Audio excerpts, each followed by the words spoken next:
Hello दोस्तों, नमस्ते, प्रणाम। मैं अनिता मौर्य सूरज से अपने यूट्यूब चैनल पे आप लोग का स्वागत करती हूँ। एक होली का गीत लेकर गई हूँ। कैसे लगेगा लाइक सब्सक्राइब कमेंट करना सपोर्ट करना। जय माता दी।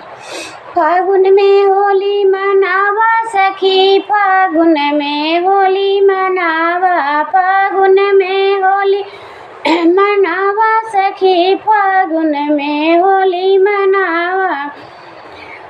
ओ फागुन के होली में ब्रह्मा जी आए, फागुन के होली में ब्रह्मा जी आए, ब्रह्मा जी आए, ब्रह्माणी जी आई, ब्रह्मा जी आए, ब्रह्माणी जी आई, ब्रह्मा जी आए, ब्रह्माणी जी आई। होली में चर्चा मनावा सखी, फागुन में होली मनावा सखी, फागुन में होली मनावा सखी, फागुन में होली मनावा।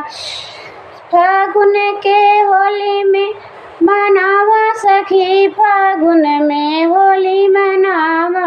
फागुन के होली में विष्णु जी आए, फागुन के होली में विष्णु जी आए, विष्णु जी आए संग लक्ष्मी जी आई, विष्णु जी आए संग लक्ष्मी जी आई।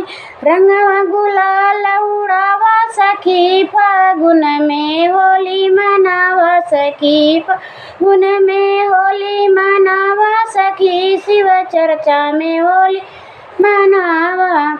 फागुन के होली में रामा जी आए, रामा जी आए संग सीता जी आई। रंगवा गुलाल उड़ावा सखी, शिव चर्चा में होली मनावा सखी, शिव चर्चा में होली मनावा सखी, फागुन में होली मनावा सखी, शिव चर्चा में होली मनावा सखी। फागुन के होली में शंकर जी आए, फागुन के होली में शंकर जी, शंकर जी आए संग गौरा मैया आई, शंकर जी आए संग गौरा मैया आई। रंगवा गुलाल उड़ावा सखी, शिव चर्चा में होली मनावा सखी, शिव चर्चा में होली मनावा सखी, फागुन में होली मनावा सखी। फागुन के होली में कृष्णा जी आए, फागुन के होली में कृष्णा जी आए, कृष्णा जी आए संग राधा मैया आई, कृष्णा जी आए संग राधा मैया आई।